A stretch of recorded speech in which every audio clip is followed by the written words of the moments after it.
ایک نئی اور آزاد زندگی کی طرف قدم بڑھانے والا ہے۔ آدھی رات کے سناٹے میں جب پوری حویلی سو رہی تھی، علیشا پاؤں دباتے ہوئے ایک بار پھر عاشر کے کمرے میں پہنچی۔ اس کی آنکھیں رو رو کر سوج چکی تھی۔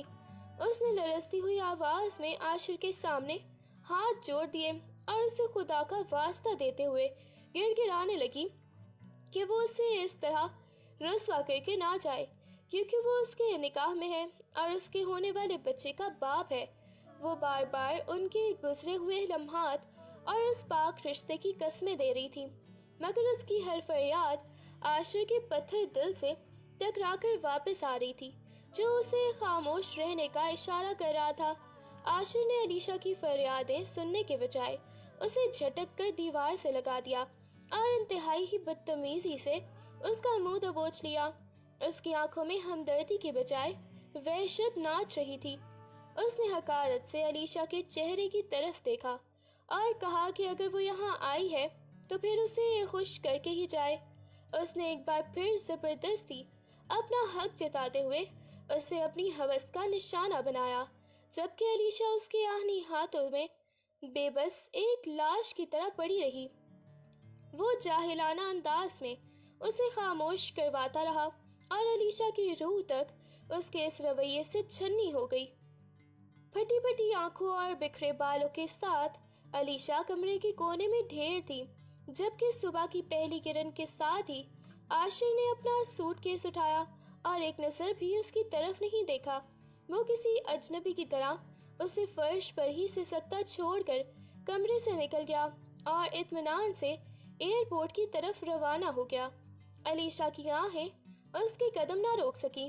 وہ اپنی دنیا بسا چکا تھا اور پیچھے ایک ہستی کھیلتی زندگی کو قبرستان بنا کر جا رہا تھا، جہاں اب صرف اندھیرا اور رسوائی ہی بچی تھی۔ تایا جان نے علیشا کے بالوں سے پکڑ کر اسے گھسیٹا اور حویلی کے سب سے اندھیرے اور بدبودار پچھلے حصے میں لے گئے، جہاں کبھی پرانا سامان اور جانور رکھے جاتے تھے۔ انہوں نے اسے بے رحمی سے اس گرد آلود اسٹور روم میں دھکا دیا اور باہر سے بھاری زنجیر چڑھا کر تالا لگا دیا۔ علیشا دروازے پر ہاتھ مارتی رہ گئی، مگر تایا جان نے صاف کہہ دیا کہ اب سے یہی اس کی قبر ہے اور وہ یہاں سے صرف تب نکلے گی جب اس کا جنازہ ہی اٹھے گا، جس کے بعد چاروں طرف ہوکا عالم اور دم گھٹتا ہوا اندھیرا چھا گیا۔ اس اندھیرے اور نم آلود کوٹری میں وقت جیسے تھم سا گیا تھا، جہاں علیشا اکیلی اپنی بیماری اور شدید جسمانی تکلیف سے لڑ رہی تھی۔ گرد و غبار سے اٹی زمین پر پڑی وہ تیز بخار میں پھنک رہی تھی، مگر اس کا ماتھا سہلانے والا کوئی نہ تھا۔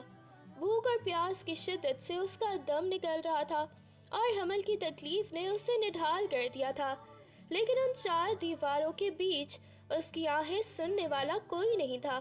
وہ درد سے تڑپتی تو کبھی دیوار کا سہارا لیتی، مگر اس کی ہمت جواب دے رہی تھی اور تنہائی کا خوف اسے زندہ درگور کیے ہی جا رہا تھا۔ اندھیری رات کے پچھلے پہر جب پوری حویلی میں موت جیسی خاموشی چھائی تھی، بوڑھا ملازم دبے پاؤں اسٹور روم کی زنجیر کے پاس پہنچا۔ اس کے ہاتھوں میں ایک پرانی تھالی تھی جس میں کچھ بچا کچا کھانا تھا، جو اس نے بڑی ہی مشکل سے سب کی نظروں سے بچا کر چھپایا تھا۔ اس نے کپکپاتے ہاتھوں سے دروازے کے نیچے بنی جھلی سے وہ تھالی اندر سرکائی اور دبی آواز میں علیشا کو پکارا، جس کی سسکیاں سن کر اس کی اپنی آنکھوں میں بھی آنسو آ گئے۔ وہ بے بس تھا، مگر انسانیت کے ناطے اس نے اپنی نوکری داؤ پر لگا کر علیشا کے منہ میں زندگی کا ایک نوالا ڈالنے کی خاموش سی کوشش کی۔ اس اندھیری اور حبس زدہ کوٹری میں علیشا کی زندگی کی سب سے کٹھن گھڑی آ پہنچی تھی۔ وہ اکیلی فرش پر پڑی تڑپ رہی تھی اور اس کے پاس کوئی دائی یا سہارا نہ تھا۔ درد کی شدت سے اس کی چیخیں حلق میں ہی دم توڑ رہی تھی، لیکن ممتا کی طاقت نے اسے ہمت نہ ہارنے دی۔ اسی بے بسی کے عالم میں اللہ نے اس کی گود ہری کی اور ایک نہیں بلکہ دو جڑواں بیٹوں کی صورت میں اسے اپنی رحمت عطا کی۔ علیشا نے اپنے لہو لہان وجود اور کانپتے ہاتھوں سے ان ننھی جانوں کو سینے سے لگایا۔ اس کی آنکھوں سے بہنے والے آنسو اب غم کے نہیں بلکہ ایک عجیب سکون کے تھے، جیسے ان بچوں نے اس کی اجڑی ہوئی دنیا میں جینے کی نئی امید بھر دی۔ کچھ دن بعد جب تایا جان نے اسٹور روم کا دروازہ کھولا تو وہاں دو ننھی جانوں کو دیکھ کر ان کے چہرے پر غصے کی لہر دوڑ گئی۔ ان کا ہاتھ اٹھا کہ ان بچوں کو وہاں سے باہر پھینک دے، مگر جیسے ہی ان کی نظر معصوم چہروں پر پڑی تو وہ ساکت ہی رہ گئے۔ ان بچوں کی شکل و صورت میں اپنے ہی خاندان کا عکس اور وہی جدی پشتی نقش دیکھ کر ان کے اندر کا پتھر انسان لرز اٹھا۔ خون کی کشش نے ان کے قدم ہی جکڑ لیے اور وہ نفرت کے باوجود ان پر ہاتھ نہ اٹھا سکے۔ انہوں نے ایک گہری اور سرد آہ بھری اور بنا کچھ کہے غصے اور بے بسی کی ملی جلی کیفیت میں وہاں سے پلٹ گئے، مگر اس بار ان کے لہجے میں وہ پہلی جیسی درندگی نہ تھی۔ وقت کے پہیے تیزی سے گردش کی اور 5 سال بیت گئے۔ علیشا اب وہ کمزور لڑکی نہیں رہی تھی بلکہ ایک آہنی عزم رکھنے والی ماں بن چکی تھی۔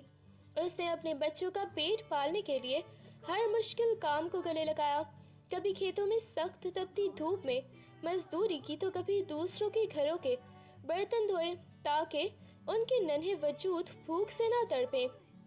اس کے ہاتھوں میں محنت کے چھالے پڑ چکے تھے اور چہرہ وقت کی دھول سے کملا گیا تھا، مگر جب بھی وہ تھکی ہاری گھر لوٹتی اور اپنے جڑواں بیٹوں کو مسکراتا دیکھتی تو اس کی ساری تھکن کافور ہو جاتی۔ اس کی زندگی اب صرف ان 2 سہاروں کے گرد ہی گھوم رہی تھی جن کی خاطر وہ دنیا کی ہر تہمت اور ہر تکلیف سہنے کو تیار تھی۔ لندن کے پرتعیش آفس میں آج ایک عجیب سی ہو کا عالم تھا، جہاں عاشر کا برسوں کا بنایا ہوا بزنس سلطنت کی طرح بکھر رہا تھا۔ عدالت کے کارندے ہر قیمتی چیز پر نیلامی کی مہریں لگا رہے تھے اور عاشر ایک کونے میں کھڑا بے بسی سے اپنی دولت کو مٹی ہوتے دیکھ رہا تھا۔ اس کے جن بینک بیلنس اور کاروبار پر اسے ناز تھا وہ سب قرضوں کی نذر ہو چکے تھے۔ آفس کی دیواروں پر لگی اس کی کامیابی کی تصویریں اتاری جا رہی تھیں اور وہ شخص جو کبھی غرور سے زمین پر پاؤں نہیں رکھتا تھا آج اپنی ہی آنکھوں کے سامنے کوڑی کوڑی کا محتاج ہو کر سڑک پر آ گیا تھا۔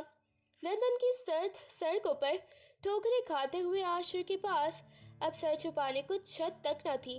وہی انسان جو کل تک ریشمی بستروں کا عادی تھا اب فٹ پاتھ کے بینچ پر بیٹھا ہوا تھا، خالی جیب اور تنہائی کے اسی عالم میں اسے اچانک علیشا کے وہ بہتے ہوئے آنسو اور جڑے ہوئے ہاتھ یاد آنے لگے جنہیں انہیں پاؤں تلے رون ڈالا تھا۔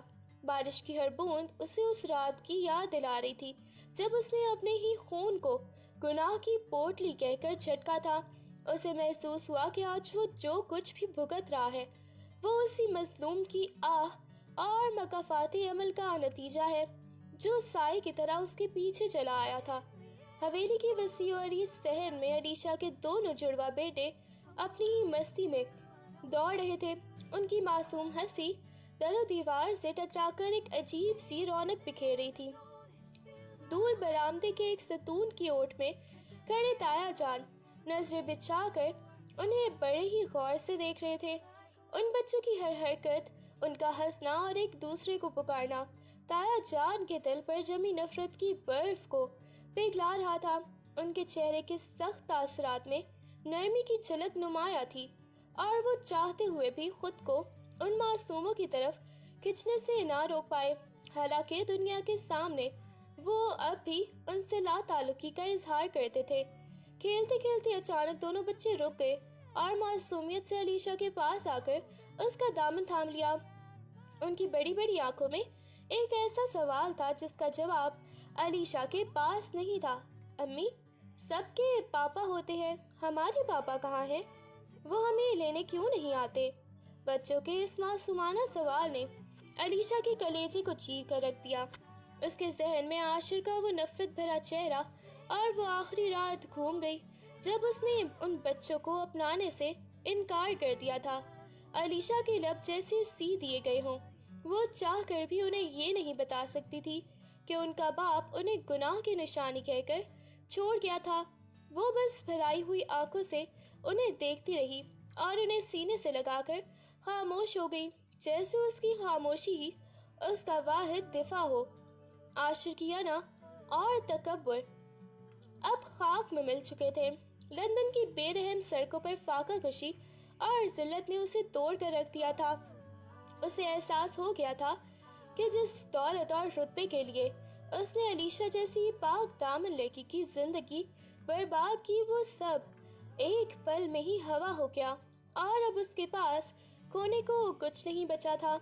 ایک شام جب وہ لندن کے ایک پارک میں ٹوٹے ہوئے بینچ پر بیٹھا تھا، اسے اپنی جڑواں اور اپنے جڑوں کی طرف لوٹنے کی تڑپ محسوس ہوئی اور اس نے یہ فیصلہ کیا کہ وہ شکستہ حال اور خالی ہاتھ ہی صحیح مگر واپس پاکستان جائے گا۔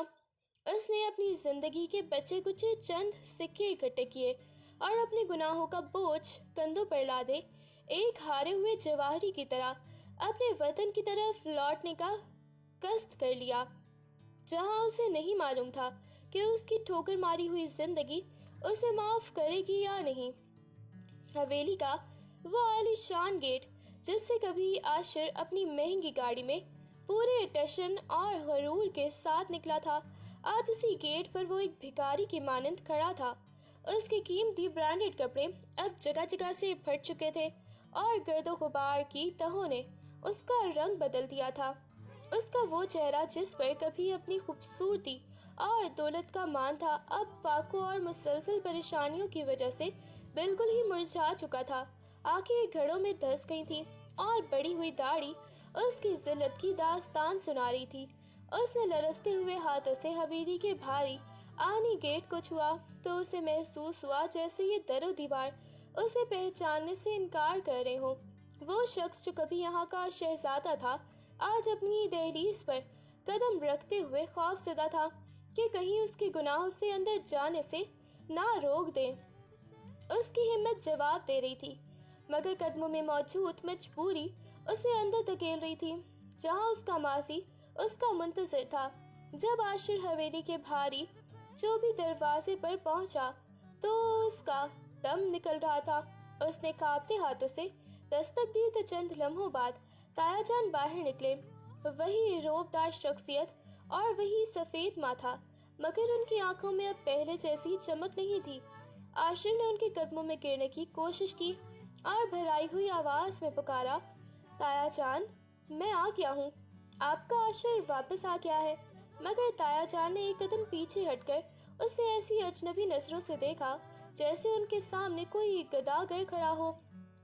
انہوں نے اپنی اینک درست کی اور بڑی حقارت سے اسے سر سے پاؤں تک دیکھا، پھر سرد لہجے میں بولے کہ وہ کسی ایسے شخص کو نہیں جانتے جو اپنی عزت نیلام کر کے بھاگ گیا ہو اور جس کا چہرہ گناہوں کی دھول سے اٹا ہوا ہو۔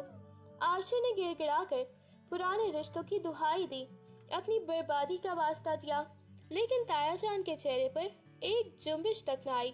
انہوں نے سپاٹ لہجے میں کہا کہ ان کا بھتیجا برسوں پہلے لندن جاتے ہوئے مر چکا ہے اور اب اس چوکھٹ پر کسی اجنبی کے لیے کوئی جگہ نہیں ہے۔ انہوں نے اسے پہچاننے سے صاف انکار کر دیا اور اپنے ہی خون کے لیے حویلی کے دروازے ہمیشہ کے لیے بند کر دیے، جس کے بعد عاشر کے پاس صرف پچھتاووں کی باز گشت رہ گئی تھی۔ عاشر ابھی حویلی کے بند دروازے کی دہلیز پر سر جھکائے ہی سسک رہا تھا کہ اچانک اسے صحن کے اندر سے کھل کھلانے اور بھاگنے کی آوازیں سنائی دیں۔ اس نے بے اختیار نظریں اٹھا کر دیکھا تو سامنے کا منظر دیکھ کر اس کے سینے میں سانسیں ہی جیسے رک گئی۔ دو چھوٹے معصوم لڑکے جن کی عمریں کوئی 5 سال کے قریب ہوں گی، ہنستے ہوئے گیند کے پیچھے بھاگتے ہوئے برآمدے تک آئے۔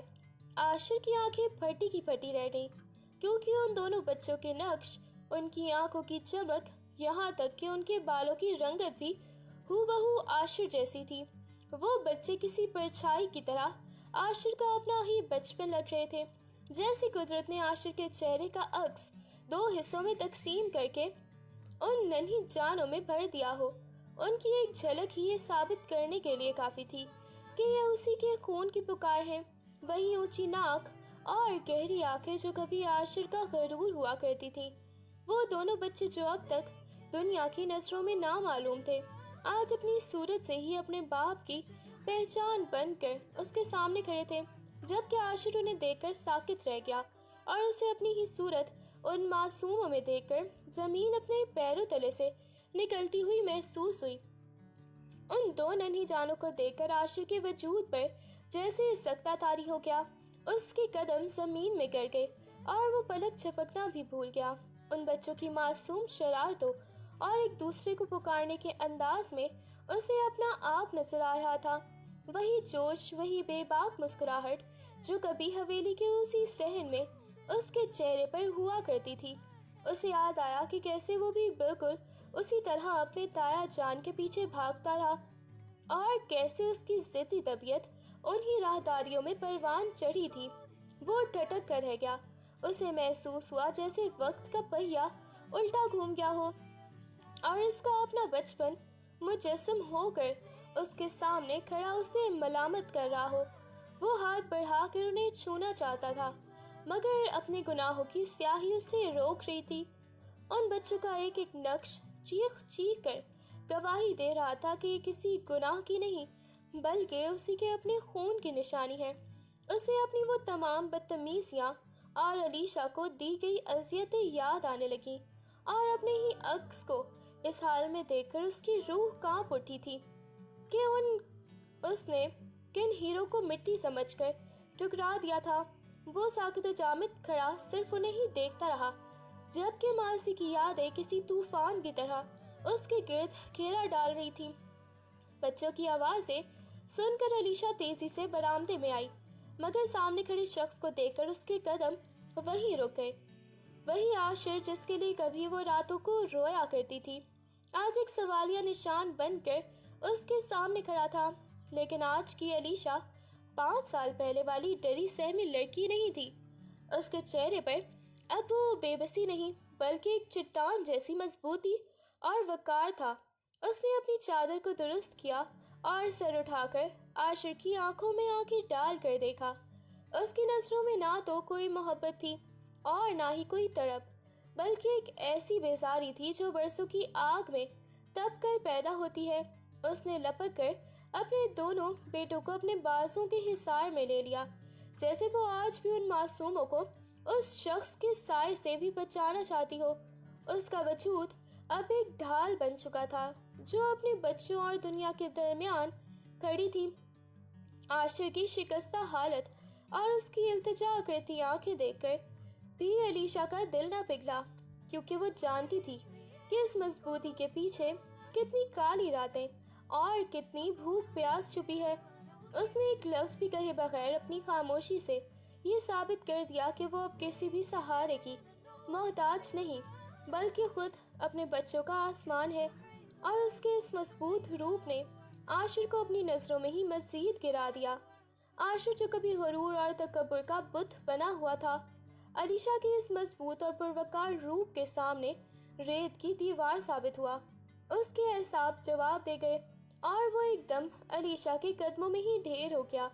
اس کی ہمت اتنی بھی نہ رہی کہ وہ اس عورت کے چہرے کی طرف دیکھ سکے جسے اس نے جیتے جی مارنے کی کوشش کی تھی۔ اس نے علیشا کے پاؤں کی مٹی کو اپنے آنسوں سے بھگوتے ہوئے سسکتی ہوئی آواز میں کہا، علیشا، مجھے معاف کر دو، میں اندھا ہو گیا تھا، میں نے اپنے ہاتھوں سے اپنی جنت اجاڑ دی، مجھے مار دو لیکن ان بچوں سے جدا نہ کرو۔ عاشر کے آنسو اس کے گناہوں کے بوجھ کی طرح گر رہے تھے۔ وہ بار بار اپنے سر کو علیشا کے قدموں سے مس کر رہا تھا، جیسے وہاں اسے پناہ مل جائے گی۔ وہی شخص جو کبھی علیشا کو اپنے قریب دیکھنا بھی گوارا نہیں کرتا تھا، آج اسی کے قدموں میں خاک نشیں ہو کر اپنی زندگی کی بھیک مانگ رہا تھا۔ اس کی ہچکیاں خاموش فضا میں گونج رہی تھیں اور وہ گر گرا کر اپنے ہر اس لفظ کی معافی مانگ رہا تھا جو اس نے علیشا کے کردار پر اچھالا تھا، مگر علیشا ساکت کھڑی اس کے پچھتاوے کا شمار اور تماشا دیکھ رہی تھی، جیسے اس کے آنسو اب علیشا کے زخمی دل کے لیے بہت دیر سے برسنے والی بارش ہوں۔ علیشا نے اپنے قدموں میں پڑے عاشر کو ایک سرد اور تیکھی نظر سے دیکھا۔ اس کے چہرے پر نہ تو کوئی طرز تھا اور نہ ہی کوئی جذبات۔ اس نے حقارت سے اپنا دامن اس کے ہاتھوں سے چھڑایا، جیسے کسی ناپاک چیز کا لمس محسوس کیا ہو۔ عاشر نے روتے ہوئے اسے علیشہ پکارا تو اس نے ایک جھرجھری لی اور کڑکدار مگر سپاٹ لہجے میں خاموش فضا کو چیرتے ہوئے کہا، کون علیشہ؟ اور کس سے معافی مانگ رہے ہو تم؟ اس نے اپنے بچوں کو اپنے پیچھے چھپایا اور عاشر کی آنکھوں میں آنکھیں ڈال کر بڑے اثبات سے کہا، جیسے علیشہ کا تم ذکر کر رہے ہو وہ تو 5 سال پہلے اسی حویلی کی کال کوٹری میں اپنے آنسوں میں ہی ڈوب کر مر گئی تھی، اور جس شوہر کی تم بات کر رہے ہو میرا وہ شوہر بھی اسی دن لندن کی رنگینیوں میں گم ہو کر مر چکا تھا، جس دن اس نے اپنی حاملہ بیوی کو بد کردار کا تانا دے کر دھکے دیے تھے۔ عاشر نے کچھ کہنا چاہا لیکن علیشہ نے اسے بولنے کا موقع ہی نہ دیا اور اپنی بات جاری رکھتے ہوئے کہا، ان بچوں کا کوئی باپ نہیں ہے، یہ صرف میری ہی اولاد ہے اور میں ان کی واحد وارث ہوں۔ میرے لیے تم محض ایک اجنبی ہو جس کا میری زندگی یا ان بچوں سے کوئی تعلق نہیں۔ علیشہ کا یہ 2 ٹوک انکار عاشر کے سینے میں کسی خنجر کی طرح پیوست ہو گیا۔ اسے احساس ہوا کہ جسمانی موت سے کہیں زیادہ تکلیف دہ وہ موت ہوتی ہے جب انسان اپنوں کی نظر میں ہی مر جائے۔ تایا جان جو اب تک خاموشی سے یہ سب دیکھ رہے تھے، بوجھل قدموں کے ساتھ عاشر کے قریب آئے۔ ان کی آنکھوں میں برسوں کا قرب اور پچھتاوا ایک ساتھ امٹ آیا تھا۔ انہوں نے لرزتی آواز میں عاشر کے شانے پر ہاتھ رکھا اور اسے مخاطب کر کے کہا، عاشر تم معافی مانگنے آئے ہو؟ کیا تم جانتے بھی ہو کہ تم نے کس پر اور کتنا ظلم کیا ہے؟ تایا جان کا لہجہ اتنا گمبھیر تھا کہ عاشر کی سسکیاں تھم گئیں۔ انہوں نے حویلی کے اس اندھیرے پچھلے حصے کی طرف اشارہ کیا اور بولے، جس وقت تم لندن میں عیاشیوں میں مگن تھے، تمہاری یہ بیوی جسے میں نے اپنی بیٹی بنا کر اس گھر میں لایا تھا، اس کال کوٹری میں جانوروں کی طرح قید تھی۔ میں نے خود اپنے ہاتھوں سے اسے اس گندگی میں دھکا دیا تھا کیونکہ مجھے تمہاری جھوٹی باتوں پر یقین تھا۔ تایا جان کی آواز غصے اور دکھ سے بھر گئی۔ اس نے وہ 5 سال وہاں گزارے جہاں تندرست انسان کا بھی دم گھٹ جائے۔ اس نے بیماری، بھوک اور تنہائی میں تڑپتے ہوئے تمہارے ان بچوں کو جنم دیا۔ تم تو اسے بد کردار کہہ کر بھول گئے تھے، مگر اس نے اپنا کردار اپنی ممتا سے ثابت کر دیا۔ میں نے اس پر ظلم ڈھائے، اسے کھانا تک نہ دیا، مگر اس نے ہمت نہیں ہاری۔ آج اگر میں زندہ ہوں تو صرف اس شرمندگی میں کہ میں نے اپنی ہی بیٹی کا جیتے جی جنازہ نکال دیا تھا۔ تایا جان کی ان باتوں نے عاشر کی ضمیر پر تازیانے کا کام کیا اور اسے اپنی اوقات ایک پلید سائے سے زیادہ کچھ محسوس نہ ہوئی۔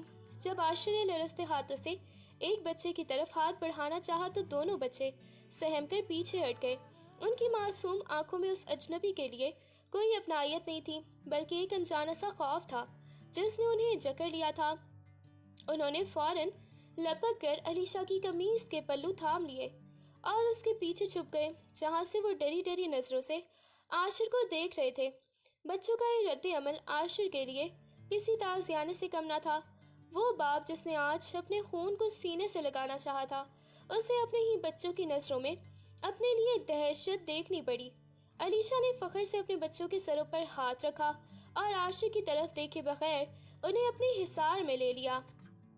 عاشر کو محسوس ہوا کہ ان بچوں کے لیے وہ کوئی باپ نہیں، بلکہ وہ سایہ ہے جس سے ان کی ماں نے ہمیشہ انہیں بچا کر رکھا تھا، اور اس دوری نے اس کے دل کے ٹکڑے کر دیے۔ عاشر حواس باختہ ہو کر حویلی کے اس پرانے کمرے کی طرف بھاگا جہاں اس کا سامان برسوں سے پڑا تھا۔ وہ دیوانہ وار الماریوں سے فائلیں نکال کر زمین پر پھینکنے لگا۔ اس کی آنکھیں خون آلود تھیں اور ہاتھ کپ کپا رہے تھے۔ وہ چیخ چیخ کر کہہ رہا تھا کہ علیشہ میری منکوہا ہے، یہ بچے میرے ہیں اور اب وہ اس سب سچ کو ثابت کر کے رہے گا۔ کمرے میں ہر طرف کاغذات کا ڈھیر لگ گیا۔ وہ پرانے خطوط اور دستاویزات کو پاگلوں کی طرح الٹ پلٹ رہا تھا تاکہ وہ نکاح نامہ مل سکے جسے اس نے خود کبھی اہمیت نہیں دی تھی۔ اس کی حالت ایک ایسے ہارے ہوئے جواری جیسی تھی جو اپنی آخری بازی جیتنے کے لیے خاک چھان رہا ہو۔ مٹی اور گرد میں اٹے ہوئے ہاتھوں سے وہ اپنی شناخت اور اپنے رشتے کا ثبوت تلاش کر رہا تھا۔ مگر جتنا وہ ڈھونڈتا اتنی ہی اس کی بے بسی بڑھتی جا رہی تھی۔ تایا جان کی آنکھیں ندامت کے آنسوں سے لبریز تھیں۔ انہوں نے کانپتے ہاتھوں سے علیشا کے سر پر چادر رکھی اور سب کے سامنے اپنے ہاتھ جوڑ دیے۔